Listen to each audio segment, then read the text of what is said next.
So naglaban na nga talaga mga tol, hindi tumalab yung Dome Reverse ni Im Sama kay Luffy at Loki. Pero mukhang hindi pa nga tapos si Imo mga tol, nagpaalam nga siya sa mga Gorosei at tingin ko talagang babalik nga ito sa Elbap. So One Piece Chapter 1178 spoiler at ang title nga nito ay It Was a Nightmare. Sa cover page makikita nga raw natin si Eustace Kid kung saan kasama nito ang isang bull. At hopefully sa cover page na yun magkaroon nga tayo ng hint kung ano na nangyari kay Kid matapos nga yung insidente laban kay Shanks. So nagsimula ang chapter kung saan dinala nga ni Luffy ang walang malay na si Brook at Usopp sa grupo nila Sanji. Habang etong si Loki naman daw binabanatan nga si Im Sama mga tol. Pero lahat nga raw ng ataking binitawan ni Loki mga tol talagang nailagan lahat ni Im Sama. So napakalaki ng dragon form ni Loki mga tol at grabe naman na talagang hindi nga siya makatama kay Im Sama. Nang makabalik naman si Luffy sa laban nag-transform nga si Im Sama sa black shape form niya. Yung parehong form daw mga tol ni Im Sama sa God Valley incident nung sumapi nga siya kay Saturn at kalaban nga si Rax. So agad nga raw na umatake at natusok ni Im Sama si Luffy at Loki. At mula nga dyan ginamit niya nga ang Dome Reverse. Pero grabe mga tol dahil sa wala raw itong epekto sa dalawa. So ibig sabihin mga tol talagang may limit nga yung nagagawa ng Dome Reverse ni Im Sama. Maring hindi nga ito nakabase sa lakas kundi dahil ito sa legendary Devil Fruit na Sun God Nika at Nidhogg ang taglay ni Luffy at Loki. Pero bakit kaya parang hindi alam ni Im Sama na hindi gagana ang Dome Reverse sa dalawa?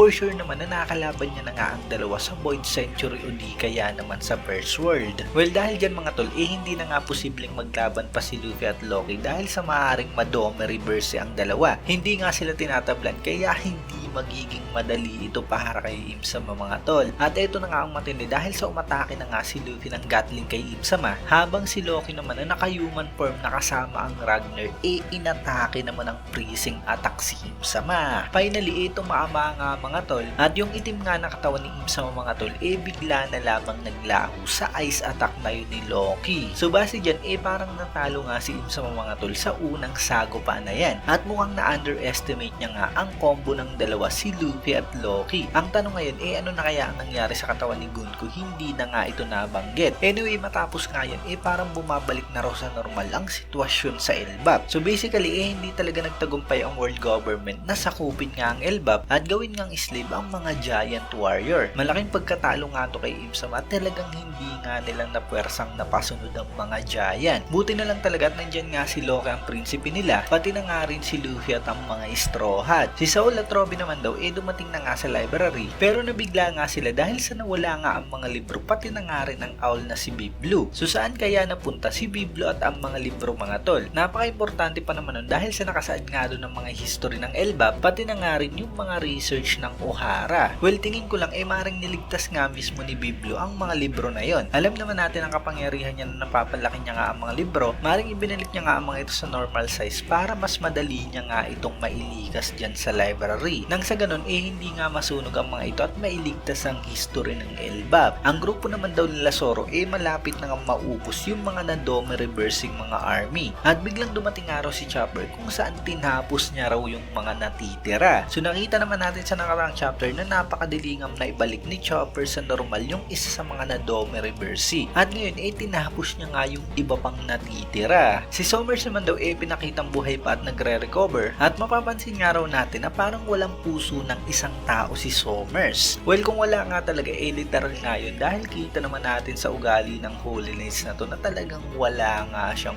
puso. At masasabi natin na isa nga siya sa mga pinakakupal na Celestial Dragon. Sa last part naman ng chapter pinakita nga si Luffy kung saan bumalik nga ito sa pagiging matanda, kung saan talagang pagod na pagod nga ito at dahil nga yan sa talagang naubusan nga siya ng enerhiya dahil sa Gear 5. So matindi talaga mga tol ang drawback sa paggamit ni Luffy ng Devil Fruit niya. Delikado nga yan mga tol dahil dito sa Marijua sinabi ni Im Sama sa mga Gorosei na aalis raw siya pansamantala. At obvious naman mga mga tol, napupunta nga siya mismo ng Elbap. So mukhang mas titindi nga yung laban mga tol dahil mismo si Im-sama na nga yung pupunta ng Elbap. Hindi niya nga kailangan sumapi sa kahit na sino at mismong katawan niya nga yung gagamitin niya. Maalala natin na meron pa rin namang pentagram sa kastilyo sa Elbap kaya siguradong napakabilis lamang makakapunta ni Im-sama ng Elbap. At ngayon na hindi nga makakalaban si Luffy dahil sa naging matanda nga ito talagang delikado ang Elbap. Kailangan pa maghintay ni Luffy at kumain nga siya ng maraming pagkain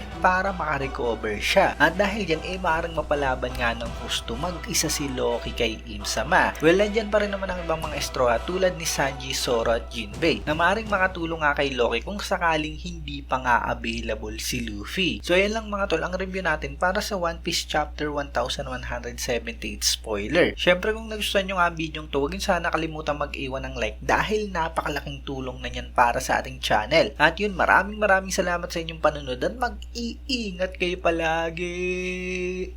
Bagang!